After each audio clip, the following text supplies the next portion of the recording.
não somos dignos, Pai, da tua presença.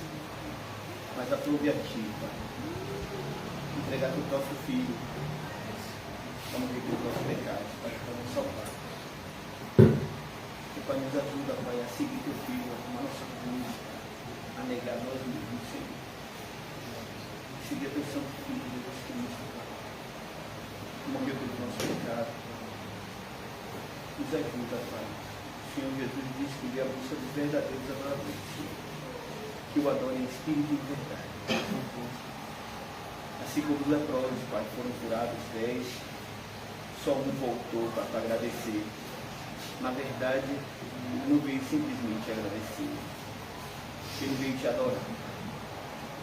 O Senhor disse para a mulher samaritana que veio a busca dos verdadeiros adoradores, que o adorem em espírito e verdade. Nos ajuda, Pai, a ser esse adorador, Pai, e te adore dessa forma, Pai, em espírito e verdade.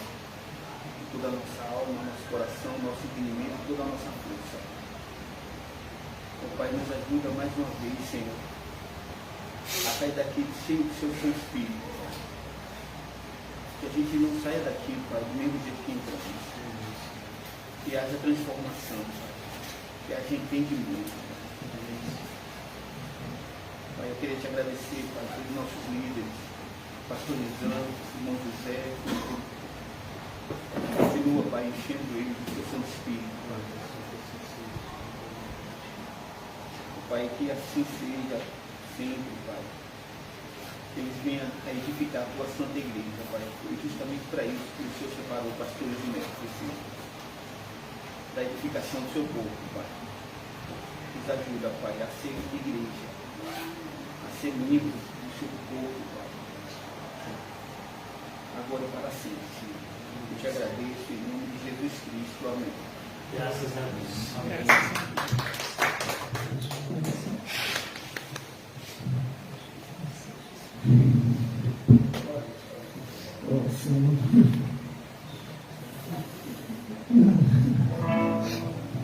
Vamos lá, irmãos, vamos hoje para o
E pela fé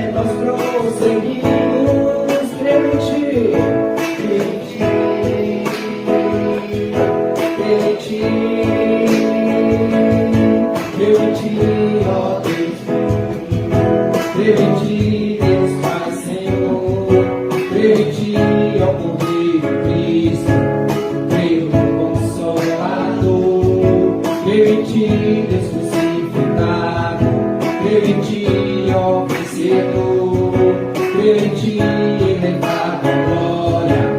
E que breve Deus, vocês, breve vai voltar. Breve voltará. Nosso Senhor, ele vai voltar. Em breve voltará.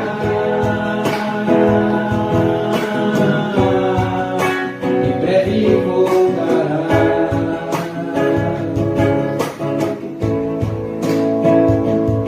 Que se ouça o bom som da boas novas de salvação para os que creem, para a igreja então, para o mundo ouvir. Creio em ti, o poder de Deus nos mostrará seu Espírito, transformará pecadores em filhos de Deus. Creio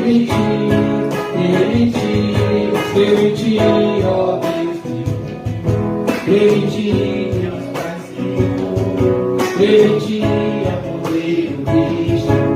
Creio no Consolador.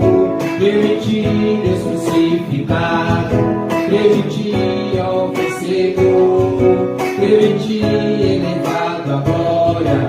E que em breve Deus, em breve voltará. Em breve voltará. O Senhor, ele vai voltar. Em breve voltará. Em breve voltará. Mais uma? Tá fazendo?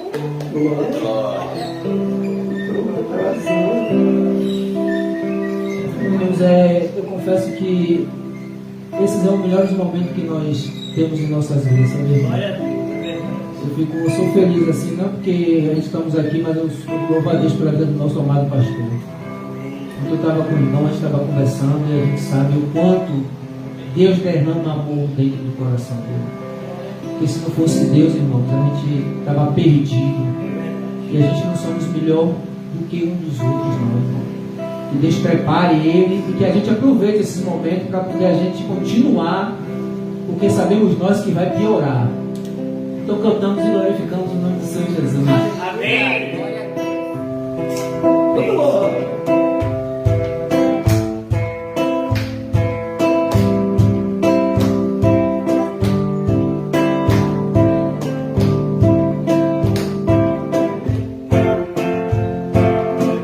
No princípio era aquele que está por Deus.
dizer o preceito. O preceito é aquele que ama. Está com Deus e era por meio dele que ele fez todas as coisas e nada existiria se não fosse por ele. Essa igreja, ele é a luz que brilha na escuridão. E as trevas não, as trevas não podem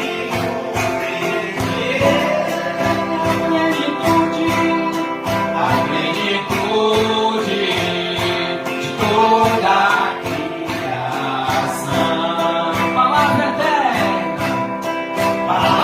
eterna que se encarna. Como você veja, é o Filho do Homem, Cordeiro de Deus, que tira o pecado do mundo. É o Filho de Deus, vestido de glória, graça e verdade.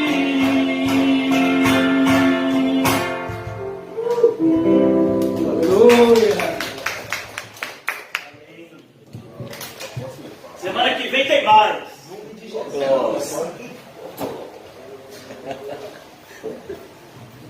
Marcado aí com o irmão comum para ver se agenda, né? Lá com ele.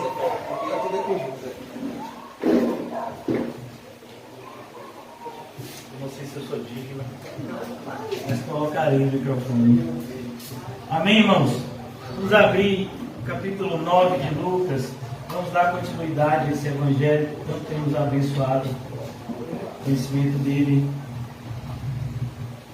Que o Senhor nos ajude em uma transformação real, visível. Porque desde o começo dessa exposição, desde o começo da exposição desse evangelho, eu creio que tantas pessoas tiveram a oportunidade de participar, pelo menos de uma ou outra ministração, mas infelizmente a palavra se cumpre e nós temos que nos adaptar espiritualmente e inclusive sentimentalmente. E muitos são chamados e poucos são os escolhidos. Nem todos que de fato ouvem a palavra de Deus serão transformados por ela. E essa passagem, ela toca nesse assunto também. Nós vamos estudar hoje o momento da transfiguração de Jesus. E a palavra transfiguração significa justamente uma mudança de forma.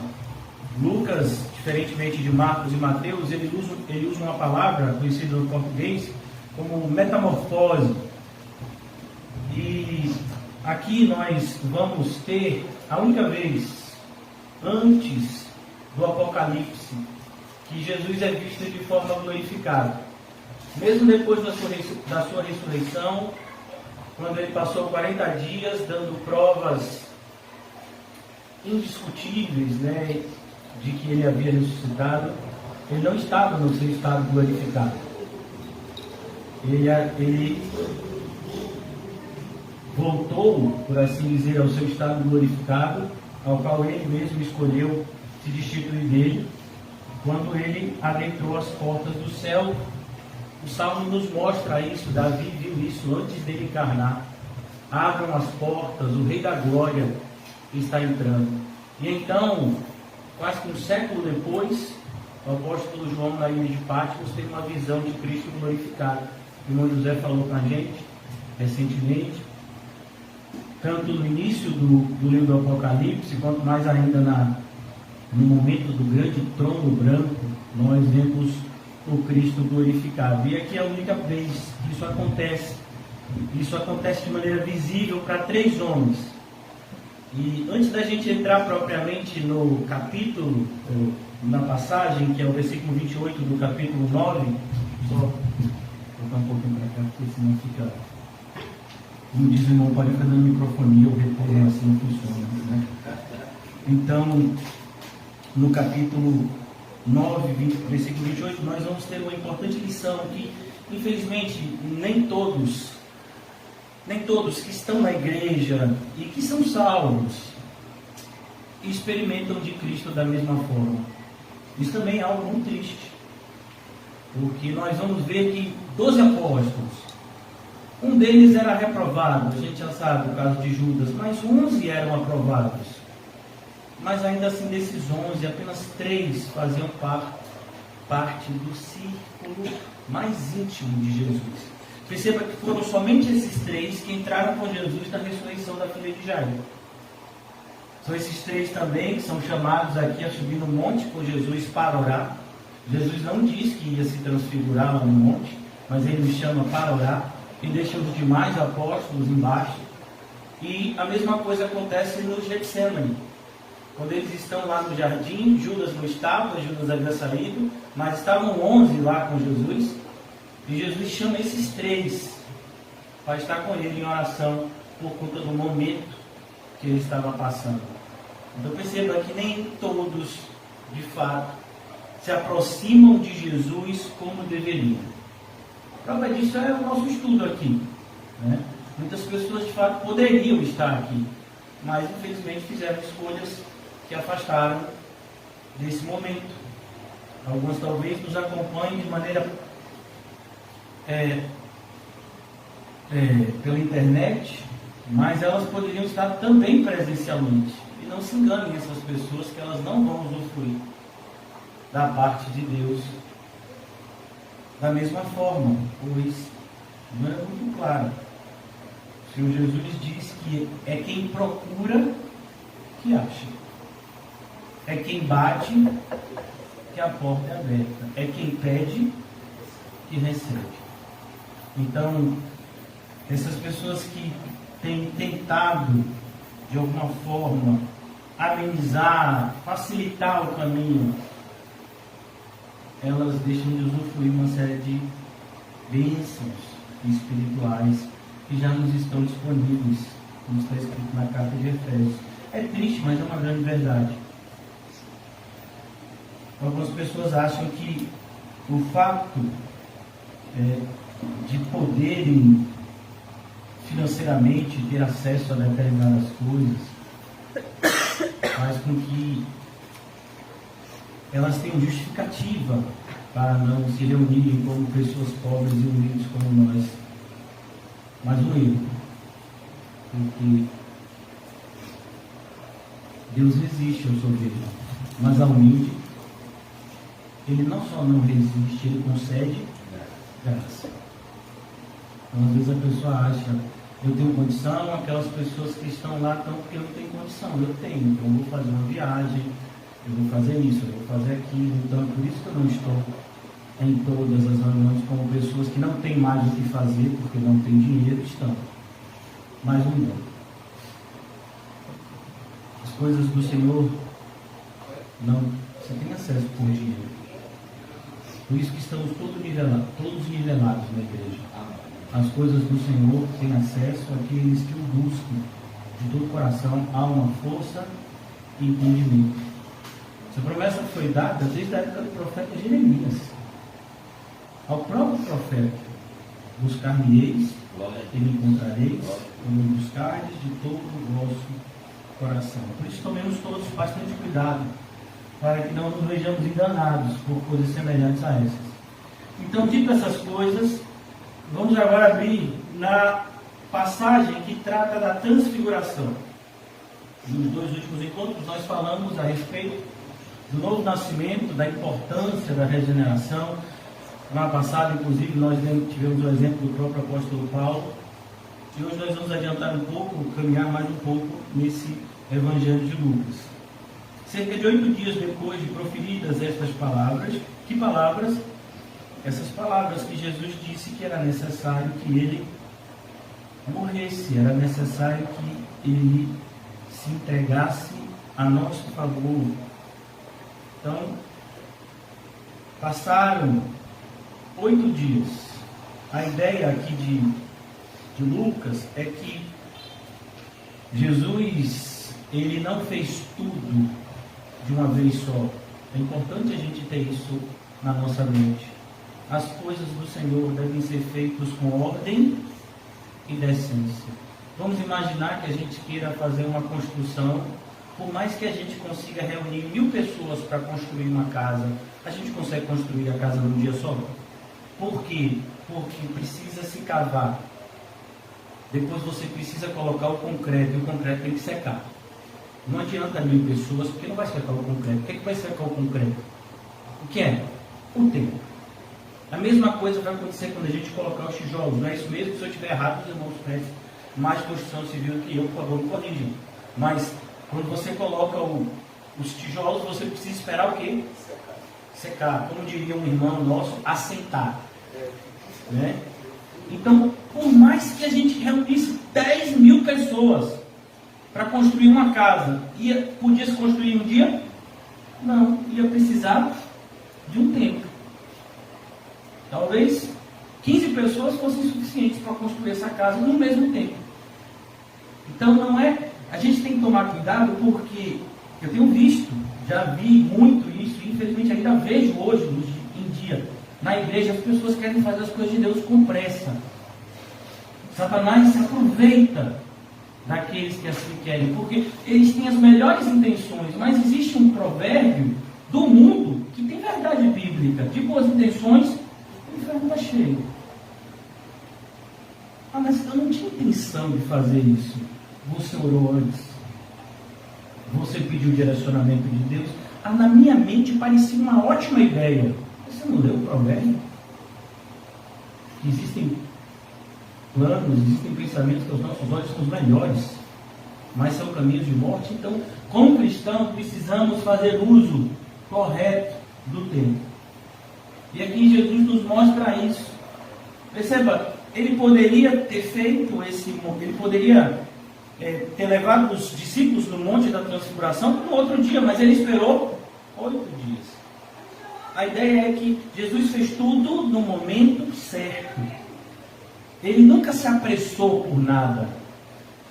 E também ele nunca postergou nada. A prova disso é a ressurreição de Lázaro. Jesus, cronologicamente perfeito.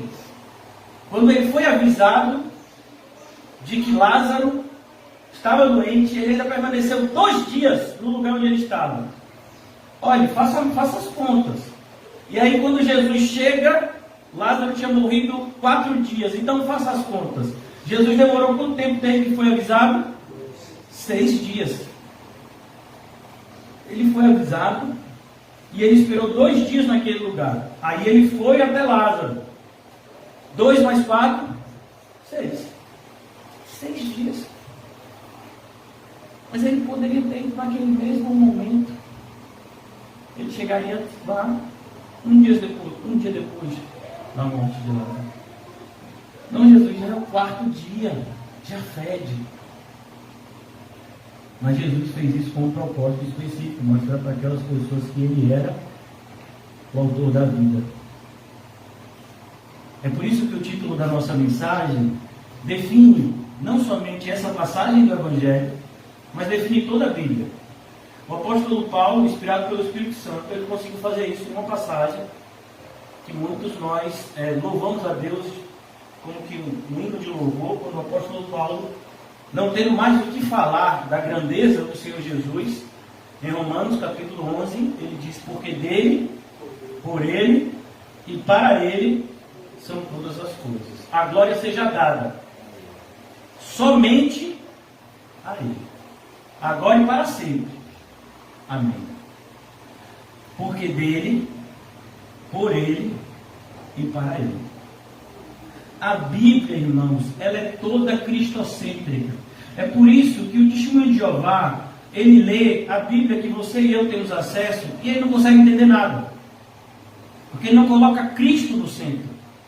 É por isso que a Igreja Católica lê a mesma Bíblia que eu e você e não entende nada. Por quê? Porque não coloca Cristo no centro. É por isso que os judeus, eles leem o mesmo Antigo Testamento que eu e você, e eles também não entendem nada, porque eles não colocam Cristo no centro. O apóstolo Paulo falou isso de maneira literal. Ele diz, olha, até hoje, quando é lido a lei de Moisés, o véu está posto. Mas uma vez que eles conhecem a Cristo, o véu é removido. Ainda hoje, tantas pessoas na igreja leem a Bíblia, fazem as suas orações, procuram fazer as suas boas ações, que nada tem a ver com as boas obras que de antemão foram preparadas para que andássemos nela. Mas eles procuram fazer as suas boas ações, mas eles não colocaram Cristo no centro das suas vidas. Portanto, eles ainda não têm vida. Quem não tem Cristo, não tem a vida. Esse é um fato, irmãos, que nós na igreja precisamos ser relembrados diariamente. Cometemos muito facilmente o erro de achar que determinadas pessoas que ainda não foram regeneradas por Cristo, ainda não têm Cristo como centro das suas vidas, eles são nossos irmãos e irmãs. Nós até os tratamos assim, mas eles não são. Espiritualmente não são. Porque só são nossos irmãos aqueles que ouvem e obedecem o quê? A voz do Pai que está no céu.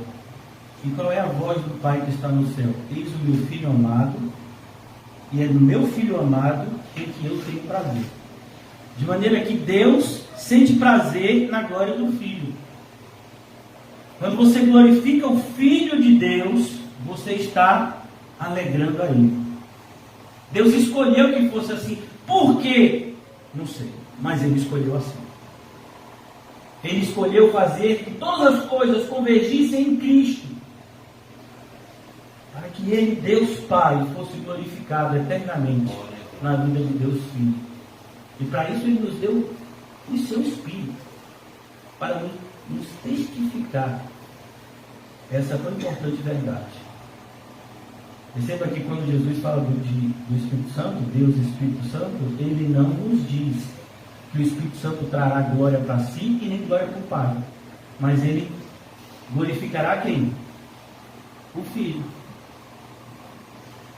Fazendo com que a gente se lembre coisas que Deus Filho falou e a gente tem a tendência de se esquecer.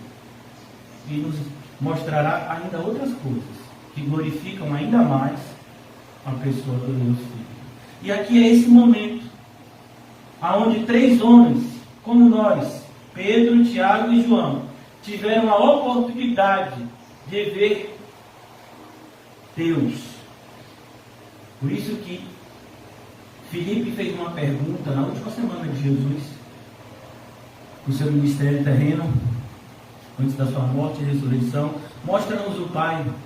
Por que Filipe fez essa pergunta? Porque não estava aqui. E Jesus proibiu esses 3 discípulos de falarem qualquer coisa do que aconteceu aqui, até que Ele ressuscitasse.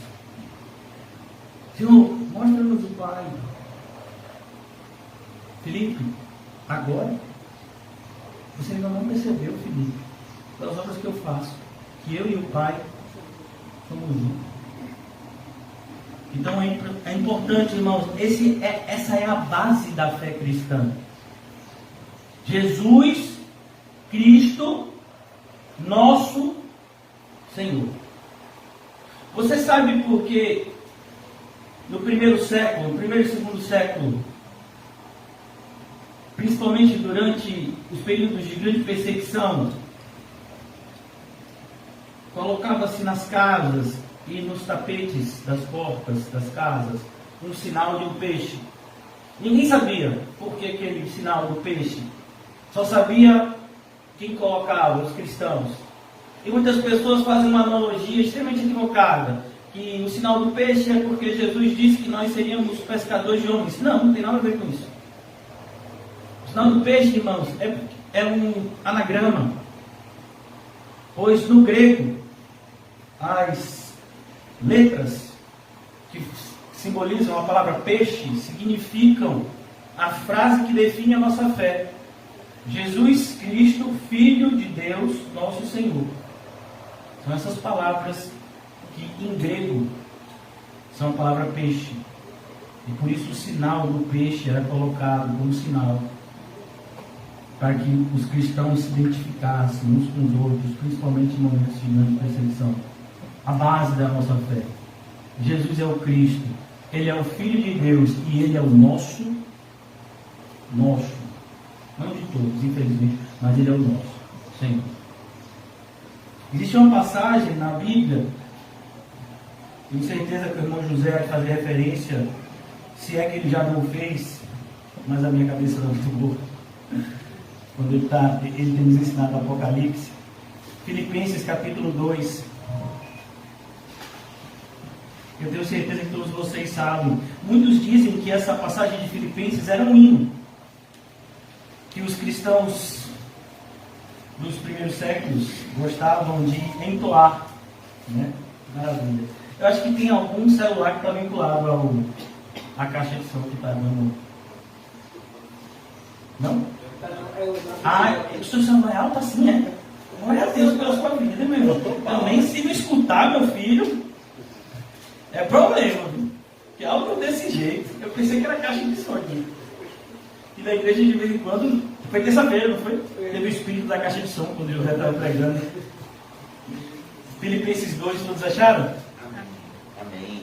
Muitos dizem, como eu falei a vocês, que esse seria um hino entoado pelos cristãos. Não sabe se Paulo colocou aqui por ser um hino, ou se depois foi feito um hino porque Paulo escreveu a carta. Mas isso para nós é o de menos.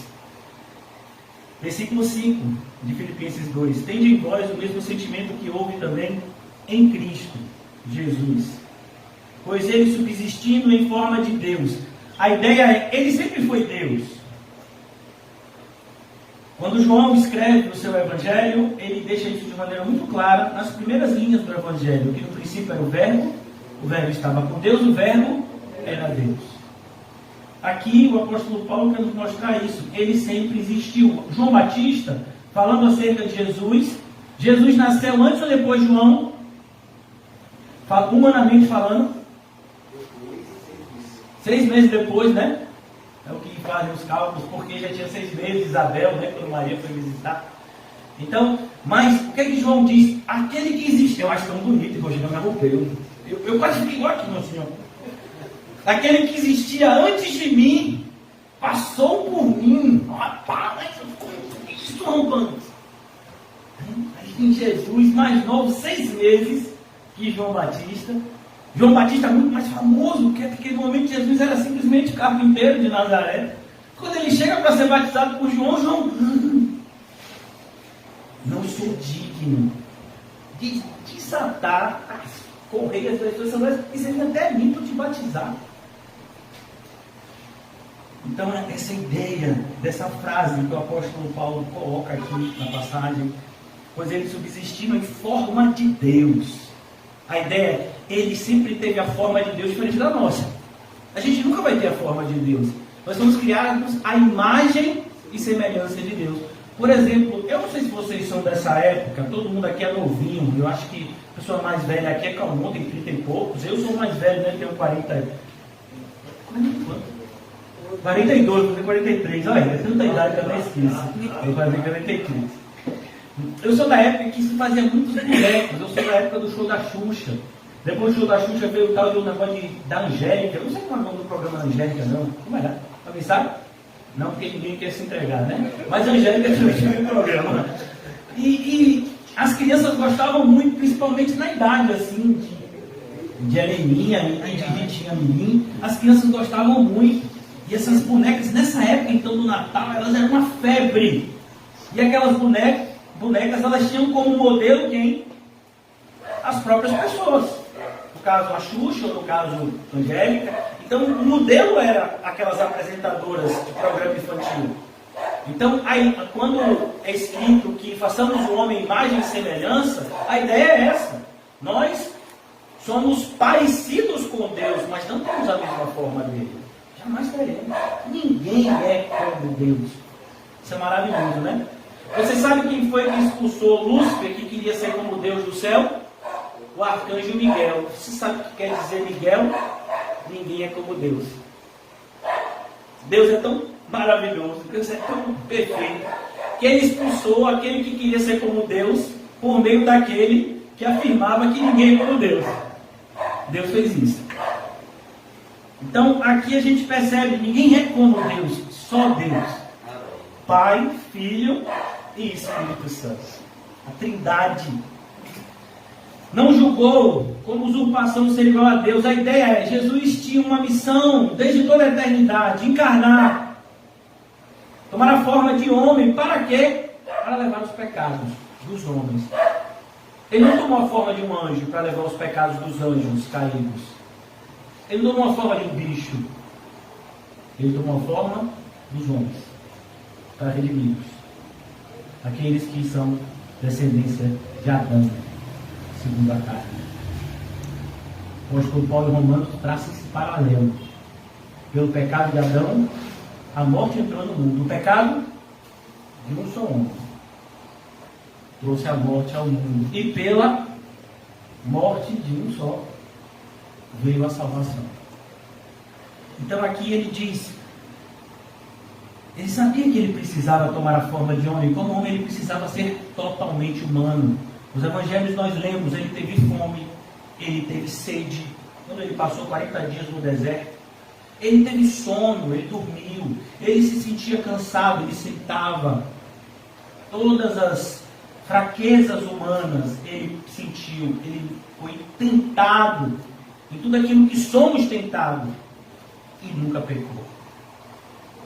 Por isso que o autor da carta aos Hebreus diz, nós não temos um sumo sacerdote que não sabe o que a gente está passando. Ele sabe. Ele foi tentado em tudo que eu e você fomos. E não pecou. 100% homem. Mas para que o seu sangue valesse mais do que a vida de todos os seres humanos que já pisaram na face da terra, uma gota do sangue de Jesus valia mais, não somente do que a vida dos 7 bilhões, mais de 7 bilhões que vivem hoje na face da terra, mas de todos os bilhões e bilhões que já existiram, desde Adão até nós. Uma gota do sangue de Jesus vale mais do que todos os seres humanos, porque só Jesus é Deus. Uma gota. E segundo nós vemos no Evangelho, ele jorrou litros de sangue, literalmente, a ponto de sair sangue e água. Ele perdeu tanto sangue, ele já tinha morrido por asfixia, e quando ele foi perfurado, a lança que perfurou fez com que saísse sangue e água. Você sabe quando é que um pulmão se enche de água? Quando uma pessoa morre por falta de água. Sabia disso? Então aqui nós lemos, antes, assim mesmo se esvaziou. Ele se esvaziou porque ele é Deus. Então ele escolheu se esvaziar de todos os seus poderes de Deus, como onipresença, onipotência, onisciência. Ele escolheu, tomando a forma de servo. Olha, meu Deus, ele podia tomar a forma de um rei, e aí ia ser uma pequenez astronômica. Mas ele disse, não, eu vou viver como servo. Servo. Tornando-se semelhante a homens, como nós. Ele suava. Imagina, às vezes tem gente que diz, não, Jesus nunca suou. O calor que tinha lá no Oriente Médio, é sério. Ele tinha todas as fraquezas humanas e nunca pecou. Por isso nos torna ainda mais indesculpáveis. Assim mesmo se humilhou. Ele escolheu se humilhar. Você já imaginou? Aquele soldado romano que deu um tapa no rosto de Jesus. Você sabe quem o criou? Quem o criou? Quem colocou ele no ventre da mãe dele? Quem o conheceu antes dele nascer? Quem poderia, só com o seu olhar, fazer com que ele fosse totalmente queimado? Você lembra de Nadab e Abiú? Que entraram no santuário com fogo estranho e foram consumidos pelo fogo. Ele podia fazer como na época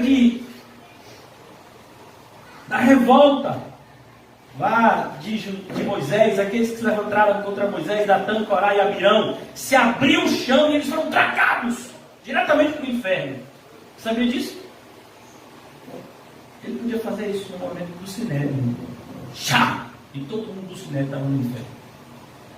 Mas ele não fez porque era necessário que ele sofresse o que ele sofreu. Ele estava levando sobre si as nossas dores. É isso que está escrito aqui. Ele escolheu se humilhar. Percebe, irmãos, a humilhação só tem validade quando a gente a aceita voluntariamente. É por isso que não tem nenhuma lógica quando uma pessoa diz: fulano me humilhou! Não, fulano não pode te humilhar. É como, por exemplo, fulano me deu fome. Alguém pode te dar fome? Não, fome é uma coisa que só você pode sentir. Alguém pode te colocar numa sala e te deixar sem comer. Mas se for no caso para o Indiquinho, ele pode ficar 5 dias sem comer, não sente nem fome. Tranquilo. Então, a mesma coisa, fulano me humilhou, do ponto de vista bíblico. Não estou falando do ponto de vista humano. Do ponto de vista humano, o homem inventa qualquer coisa. Mas do ponto de vista bíblico, humilhação, ela só tem validade se for voluntária. Quando alguém tenta me diminuir, eu aceito, pacificamente. Aí vale para Deus. Todo aquele que a si mesmo se humilha. O mundo altera, sabia? Esse ditado. E eu já ouvi centenas de vezes. Os humilhados, é assim que tem na Bíblia? Nem de pé. Não, mano. Os humilhados são uns humanos. Amiga. Meu filho, só se for lá do capeta. Mas de Deus não tem isso não. Diz a quem a si mesmo, seguindo o exemplo de Jesus, a quem a si mesmo se humilha, Deus o exaltará. Você escolhe se diminuir. Você escolhe viver uma vida simples. Você reconhece as suas fraquezas. Explain dizia, quando alguém disser que você é ruim, que você não vale nada, essa é a pessoa que você é muito pior do que eu quero imaginar. E que você só é salvo pela graça de Deus. E você só não fez coisas ainda piores pela providência de Deus. Todos nós somos assim. Isso deveria gerar em nós humildade, por isso que orgulho espiritual é algo diabólico. Por isso Jesus ensina, tornando-se semelhante a homens, reconhecido em figura humana, a si mesmo se humilhou. Ele se humilhou. Jesus, o senhor não está com fome? Uma fome eu tenho. Eu tenho um alimento que vocês não conhecem. Que alimento é esse, Senhor? Fazer a vontade do Pai que está no céu. Tornando-se obediente. Se você sabia que a palavra obediente ela é paralela à palavra mansidão. Às vezes a gente traduz mansidão de uma forma totalmente equivocada no sentido bíblico. Mansidão não tem a ver com o fato de você aceitar as coisas sem reagir biblicamente. Existem momentos que devemos reagir biblicamente. Mas mansidão fala de obediência a Deus.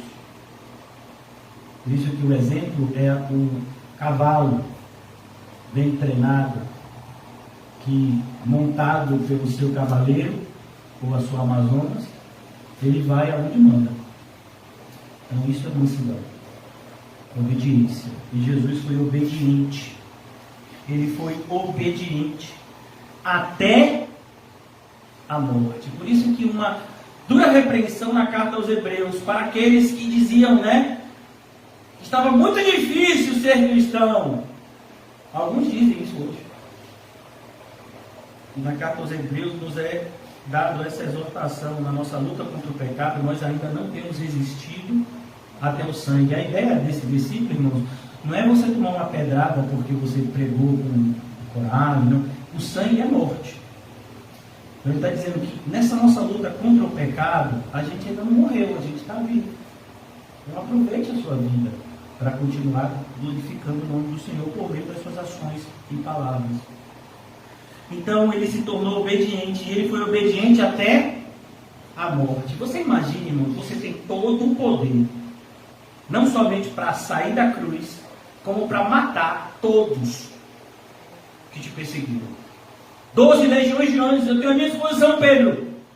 E aí fica um monte de gente ao redor da cruz te fustigando. Desce, salva-te a ti mesmo. Então nós creremos. Haha, salvou os outros e não pode salvar-se.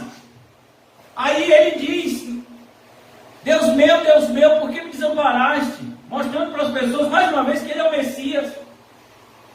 E as pessoas ainda caçoavam dele, dizendo: olha que ele chama Elias. Será que Elias virá ajudá-lo? Elias apareceu aqui, nessa passagem de Lucas que a gente está falando. E essas pessoas que estavam escarnecendo de Jesus nem imaginavam esse fato. Muitas pessoas que hoje escarnecem do Evangelho não fazem a mínima ideia que há um machado posto na raiz da árvore. Muitas pessoas não fazem a mínima ideia que, como Balaão, há uma espada desembainhada de fogo no pescoço delas. E elas estão escarnecendo de Deus. Diz o louco no seu coração: não há Deus. Então aqui nós vamos ver isso. Ele foi obediente até a morte, e morte de cruz. Qual foi a última palavra de Jesus? Tetelestai. Está consumado. Obediência. Pai, o plano foi cumprido até o fim. Por isso que João diz: tendo-os amado, os amou até o fim. Não fala que só até a sua morte, não. A ideia é: os amou plenamente, a ponto de entregar a sua própria vida. Jesus já tinha dito isso anteriormente. Eu dou a minha vida pelas minhas ovelhas. Pelo que também Deus o exaltou. Olha que coisa linda. Deus Pai escolheu exaltar Deus Filho sobremaneira. Ele deu um nome que está acima de todo nome. Quando Maria e José olharam para Jesus recém-nascido e deram àquela criança o nome de Jesus, Deus já havia escolhido exaltá-lo por esse nome. Não foi aleatório. Nada que Deus faz é aleatório. Ele lhe deu um nome. O anjo, quando veio até Maria, quando apareceu a José em sonho, disse: vocês darão nome ao menino que vocês quiserem. Foi isso? Não, vai ser Jesus. José discutiu, Maria discutiu. Hoje em dia, meu filho, para dar um nome a um filho é uma luta. Porque eu fico assim que ninguém ora. Vai para a revista, os 10 nomes mais bonitos. Se for menino, se for menina, orou. Não, pastor, mas nome não tem que ser por oração, não tem que ser bonito. É mesmo. O que foi que ele disse? Você sabia que na Bíblia o nome tem a ver com a personalidade da pessoa? E a obra que ela vai desempenhar aqui na Terra? Não é para ser bonito o nome. O nome é para glorificar a Deus por tudo. Quer comais, quer bebais, quer dê o nome a um filho, faça isso para a glória de Deus. É difícil da gente entender, né? Porque às vezes a gente quer, mas a gente quer uma glória para a gente também. Não é não? Quando alguém olha assim e vê seu filho, sua filha e diz: cara, não pode. Fica tão, né? Feliz. Se acha, tem que ser os olhos. Ah, mas essa menina é de ouro. O mãozinho. A gente gosta, né, irmão, de ser enganado. É verdade. Para que o nome de Jesus se dobre em todo o joelho. Esse nome não é qualquer Jesus. Tem muita gente que tem nome de Jesus, sabia? Mas não é qualquer nome, é esse Jesus. Jesus, o Cristo, o Deus Filho, Ele tem esse nome, autoridade exclusiva nesse nome. E quando o nome dele é mencionado, os próprios demônios estremecem. Se lembra de Efésios? Os Efésios, em Atos 19, eu conheço a Paulo, eu conheço a Jesus. Os demônios se estremecem ao ouvir esse nome. Nessa passagem que a gente está estudando, Lucas 9, capítulo 8, se eu não me engano, tem na passagem do Gadareno, uma legião de demônios ouvem os passos de Jesus. Toque, toque. E estremecem. Se ajoelham diante de Jesus e diz: o que temos contigo? Parece que José evangelizando com Paulo louvando, né? O que temos contigo?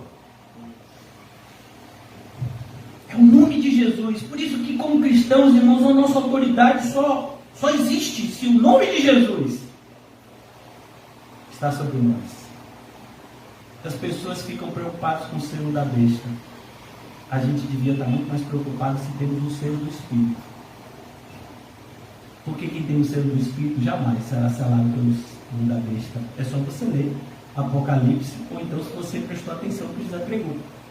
Antes das pessoas serem seladas pela besta, houve o selo dos eleitos. Sabia disso? Foi antes. Deus sela os selos.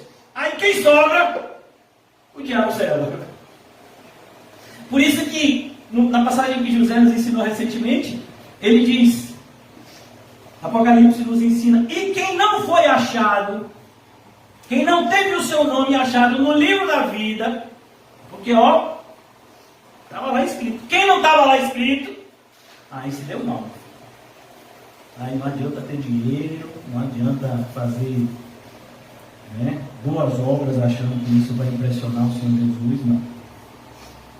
Arrependimento e fé é o que ele exige. Para que o nome de Jesus, para que ao nome de Jesus se dobre todo o joelho, nos céus, na terra. Não é lindo isso, irmãos?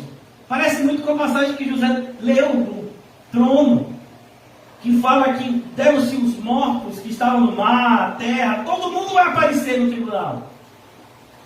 Aqui, todo joelho, nos céus, na terra, debaixo da terra. A ideia de debaixo da terra é os mortos, condenados. Quem está no céu? Os mortos salvos.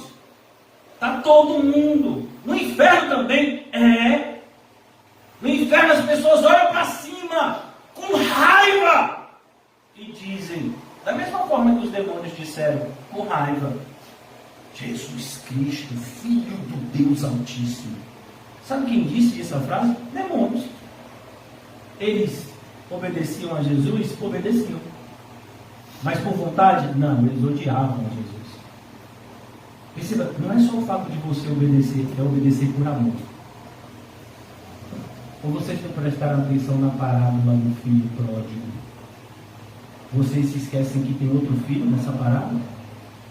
O filho mais velho, que aparentemente obedecia ao pai, mas que no final deixou transparecer o que estava no seu coração, porque a boca fala do que o coração está cheio.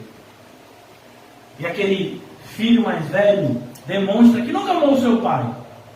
Ele estava lá não por amor ao lado do seu pai, mas esperando que esse morresse para ficar com todos os seus bens. Zero amor. 100% interesse. Imagine um pai ver isso no filho. Que tristeza você ver o seu filho se relacionando com você só por interesse. É como o Natal faz isso, sabia? As crianças começam a se relacionar com os pais só por interesse. E aí, meu pai vai me dar o que no Natal? Ah, não vai me dar nada não? Ah, não quero nem saber. E no meu aniversário vai me dar o quê? E no dia das crianças? Oxe! E assim é? Eu estou lhe dando todos os dias amor, ensino, testemunho. Você não tem percebido, não? Deveria. Essas coisas não têm preço. Para que o nome de Jesus se dobre todo o joelho, nos céus, na terra, debaixo da terra, e toda a língua, toda a língua, essa língua aqui, toda língua, quem está no inferno, quem está no céu, toda língua, seja demônio, seja anjo, toda língua, confesse que Jesus Cristo é Senhor. Por isso que aquela frase da Universal só condena mais ela ainda. Jesus Cristo é o Senhor, não é o que é escrito? Mas eles seguem a Jesus? Não, nós somos Universal. Não é assim a propaganda deles? Eu sou Universal, né? Oh, mas e por que escreveu o nome de Jesus então na porta? Se a estratégia de marketing agora é outra. A condenação é ainda maior para esse tipo de pessoa. E quem me segue é 2 vezes mais merecedor do inferno do que eles mesmos. Como é que está isso, pastor? Na Bíblia. Cuidado, irmãos. Os falsos mestres, eles não são, como muitas pessoas pensam, inofensivos. Eles são perigosíssimos. As heresias que saem dos seus lábios são destruidoras. Então Jesus Cristo será confessado como Senhor por todos, para a glória de Deus Pai. Agora, irmãos, que você leu essa parte, você entende a transfiguração facilmente. Você já leu aqui. Tudo isso aqui é para a glória de Deus Pai. Glorificar e enaltecer a pessoa do seu Filho, que encarnou e que morreu, para que aqueles que foram feitos à imagem e semelhança, e uma vez pecaram na transgressão, e se arrependeram dos seus pecados, pudessem ser reconciliados na pessoa do Filho. É por isso que nós temos esse momento da transfiguração aqui. Eu volto e já termino. Versículo 28 do capítulo 9 de Lucas. Cerca de 8 dias depois de proferidas essas palavras, tomando consigo Pedro, João e Tiago, subiu ao monte com o propósito de orar. Qual foi a última vez que você entrou no seu quarto com o propósito de orar? Eu não estou dizendo com o propósito de dormir. Porque, irmãos, a gente tem que ser sincero, pelo menos uma vez na vida, né? Por favor. A maior parte das nossas orações, elas são apenas fachada. A gente entra no quarto para dormir. Aí, como a gente é hipócrita, a gente faz uma oraçãozinha, né? Ó Pai, obrigado por esse dia. Foi muito difícil, isso. Eu estou precisando disso. Em nome de Jesus, amém. Aí a gente acorda de manhã e diz, vamos sair da cama sem orar. Você viu lá o que os pastores puritanos, né? Não sai da sua cama sem orar.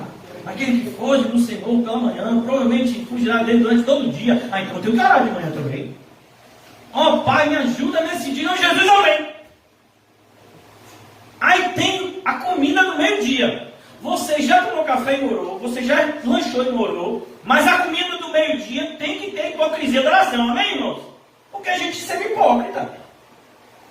Aí a gente, assim, às vezes no meio do restaurante, não tem vergonha de Jesus. Fez o olhinho assim. Ó Pai, obrigado por ter colocado essa comida diante de nós. Somos eternamente gratos. Muito obrigado por tudo. Pai! Amém. Olha como eu sou crente, tem testemunho do Senhor. Morei na frente de todo mundo, porque eu sou crente. Vocês só esqueceram de dizer que é hipócrita também. Oração não é isso, irmãos. Perceba, Jesus subiu no monte. Mas ele não subiu no monte para descansar. Ele não subiu no monte. O dia foi tão cansativo, esse pessoal aqui sabe como é, me deixa em paz. Só que vou conseguir tirar um cochilinho se eu for pro monte, achar lá uma árvorezinha e deitar lá. Foi o propósito de Jesus subir no monte. Foi esse.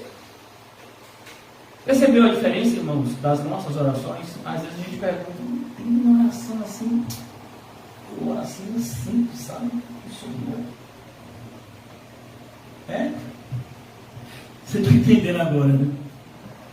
Buscar-me-eis e me encontrareis quando trouxeres o resto para mim. É assim? Não? Mas parece, porque a gente faz desse jeito. Buscar-me-eis e me encontrareis quando me buscar de todo. Irmãos, você entrou no seu quarto, vai orar. Não importa se você vai dormir 3, 4, 5 da manhã. O importante é, eu vou falar com o Pai. E o que vai acontecer depois? Não sei. Ele não importa. Se eu estiver orando e Deus quiser me levar, como fez com a morte. Então, orar. Eu vou orar. Se a gente tivesse metade do compromisso que a gente tem com o estômago, com o coração, rapaz, a gente seria espiritual de dar choque. Porque a gente, rapaz, eu vou almoçar. Já deu um horário. Eu tenho de meio-dia a 1 hora, porque eu trabalho, né? A pessoa que trabalha tem o horário do almoço, né? Não é assim? Não, eu vou almoçar. O negócio aqui pegou, foi puxado hoje, vou almoçar. E depois do almoço vou comer assim, né? E depois vou dar descansada. Tá, e o negócio vai pegar. Aí você tem normalmente 1 hora, né? Algumas pessoas 2, né? No horário do almoço, não sei, depende da escala de trabalho. Eu vou almoçar. Meu irmão, quando você fala que você vai almoçar, você almoça. Sim ou não? Alguém diz assim, eu vou almoçar, então descadinho no carro. Ah não, quando a pessoa diz, eu vou almoçar, prepara a tigela. Que o negócio vai ser bonito. Né? Um gosto. Aí depois dá uma abertinha assim na barriga, assim, né? Pra dar aquela respirada. Aí procura um cantinho, meu filho, para fazer isso ventilado. E agradece a Deus por aquela comida.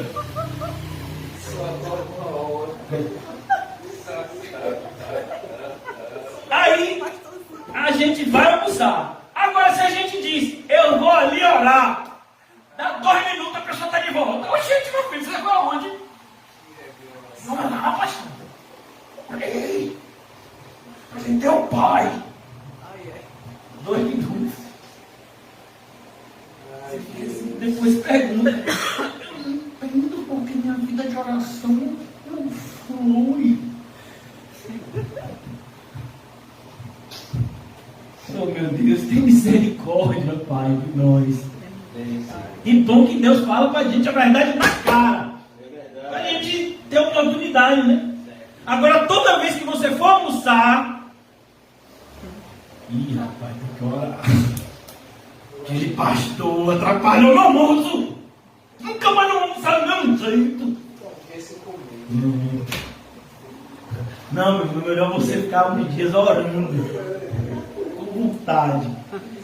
Então aqui a Bíblia diz: ele pegou os seus discípulos, 3 deles. Vamos orar.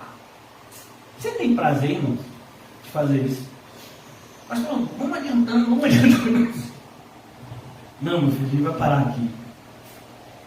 Você percebeu que às vezes a gente tem um tempo de folga, né? Feriado, recesso, né? Aí você combina com um familiar, com um amigo, e diz, vamos comer um sorvete, vamos na praia, vamos andar de bicicleta. Mas essas coisas são pecados de forma nenhuma, irmãos. Mas podem ser. Então vigie e ore sem cessar para não cair em tentação. Mas a ideia aqui é que a gente se planeja para fazer o que a gente gosta. Certo? Por que a gente não se planeja para orar? Porque a gente não gosta. A nossa carne não gosta de orar. A nossa carne gosta até de ler a Bíblia, sabia? Não, pastor, a minha também disso não gosta não. Então sua situação está pior. Né? Trataremos do seu assunto depois. Porque a sua situação é pior. Mas a gente às vezes até gosta de ler a Bíblia, porque quando a gente lê a Bíblia, a gente se senta e a gente, sabe, consegue demonstrar esse conhecimento para alguém. Você estudou a Bíblia, você pega um comentário bíblico bom, então você entende aquela passagem Isso te dá uma satisfação espiritual se você for um crente regenerado? Claro que dá. Mas se você for um crente não regenerado, você pode ter um prazer carnal nisso. De conhecer coisas novas que você não conhecia. Como, por exemplo, tem gente que ama matemática.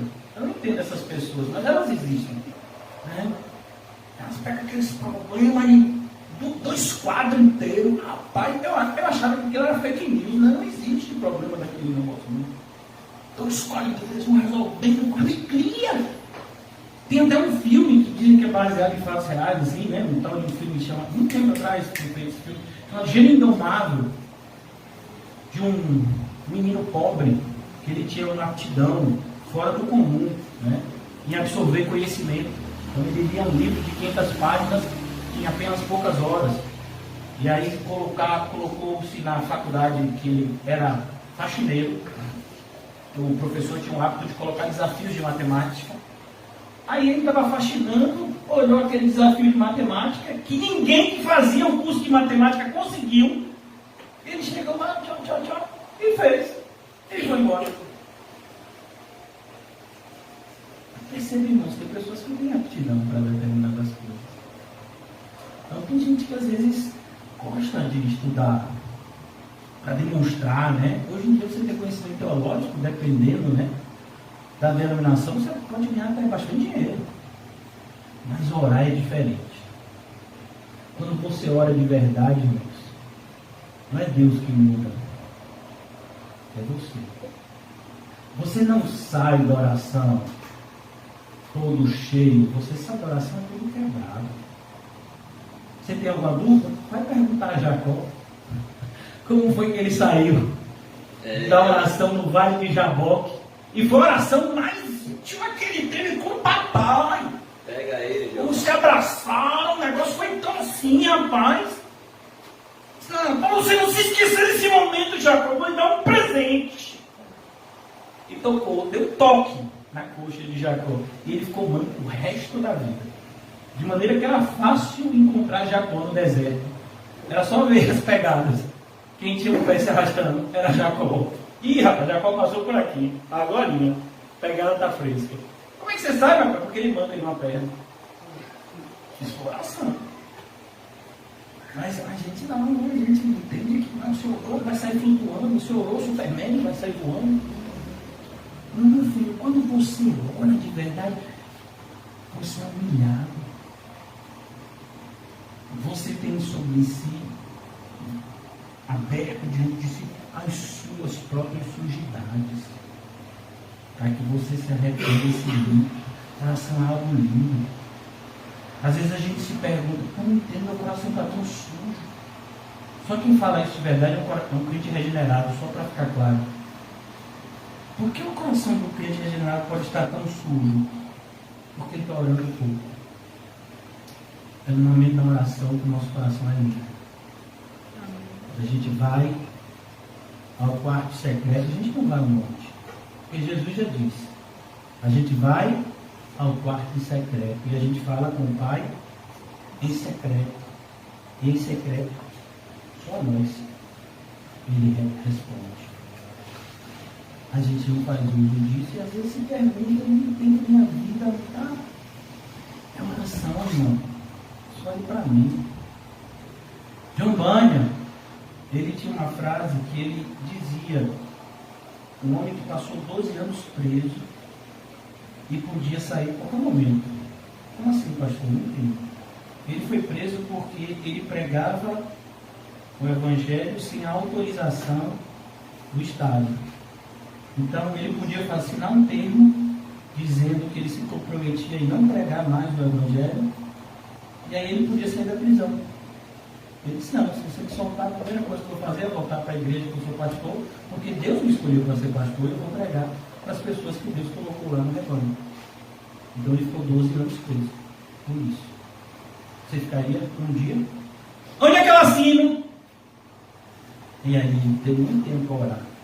E ele disse uma vez,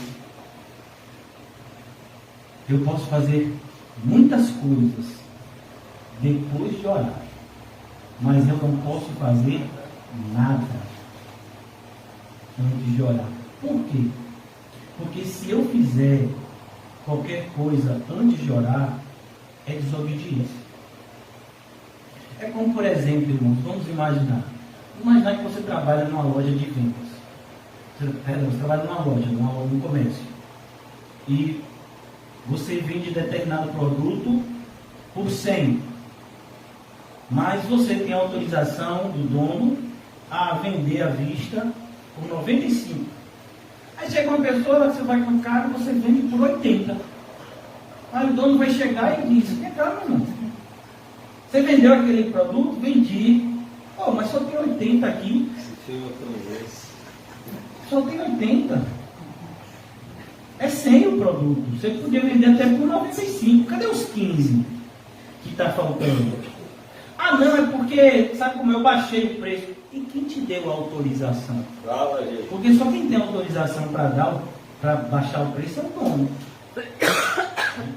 Os funcionários, eles não têm esse tipo de autorização. Por exemplo, se você está no caixa de uma empresa e estiver faltando alguns centavos, você tem que pagar. Então, a mesma coisa, Jesus não nos deu autorização de mudar nada. Então, se Ele mesmo organizou a oração como um momento em que a gente se aproximaria dele, do Pai, para buscar sabedoria, força, poder. Quando a gente lê Efésios capítulo 6, fortalecei-vos no Senhor e na força do seu poder, você tem que continuar lendo o capítulo 6, porque ele diz: orando todo o tempo no Espírito. Como é que eu me fortaleço? Orando. Eu não me fortaleço, sabe, pulando, gritando, louvando. Não, irmãos, essas coisas são bênçãos, mas sem oração elas nada valem. Então, precisamos, irmãos, valorizar mais a dádiva da oração. A oração é um meio de graça que o Senhor nos deu e a gente valoriza ele muito pouco, porque ele é algo que é entre nós e Deus. Sabe quem sofre? Eu já vou fechar aqui minha Bíblia, a gente vai parar aqui, se Deus permitir, vamos continuar na sexta-feira. Sabe quem mais sofre, irmãos, por não orar como deveria? Os verdadeiros cristãos. A gente fala, mas a gente gosta dessas frases de efeito, né? A oração é a respiração do crente. É. E tem muita gente que está no balão de oxigênio, porque não está respirando direito. Tem muita gente que está precisando tomar bombinha, porque não está respirando direito. A Bíblia diz: orando todo o tempo no Espírito. Meu filho, a gente não está orando nem no tempo que a gente deveria, né? Separar um momento do dia como Jesus. Eu vou subir, vou orar. Pai, então que o Senhor nos ajude, irmãos. O Senhor nos ajude a aproveitar esse momento de estar a sós com o Senhor, de maneira que Ele faça em nós o que precisamos que seja feito. O amadurecimento, o fortalecimento, a purificação, a santificação sem a qual ninguém verá o Senhor, na maior parte das vezes é feita no quarto em secreto. Quando em secreto falamos com o nosso Pai e Ele nos responde. Que o Senhor nos ajude a orar. Ó Deus, quero te pedir perdão, a começar de mim. Eu tenho feito isso, Senhor. E que cada um se analise nessa noite.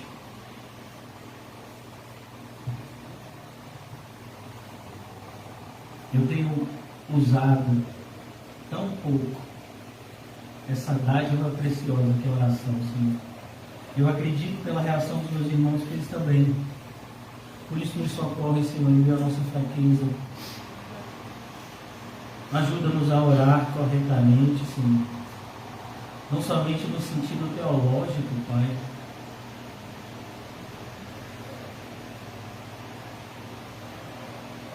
mas principalmente no sentido de dar a prioridade à nossa vida de oração. Ela tem ficado tão esquecida, Senhor. Fazemos as coisas até na tua casa e não oramos.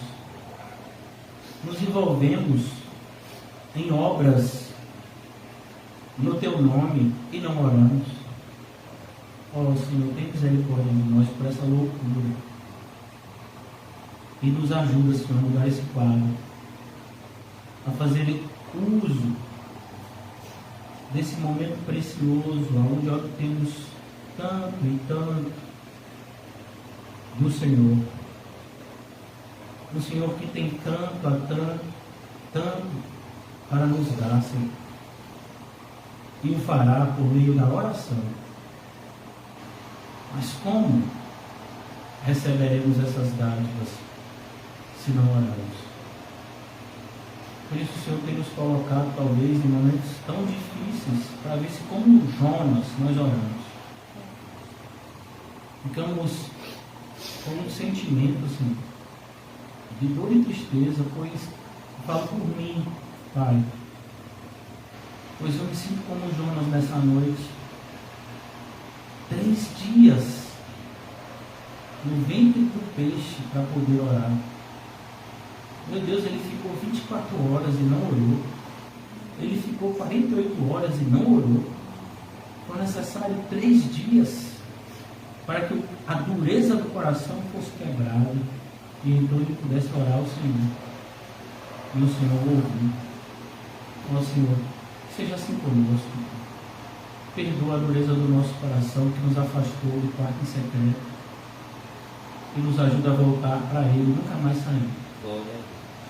Aproveitar aqui na terra esses momentos que o Senhor descortina o céu para nós.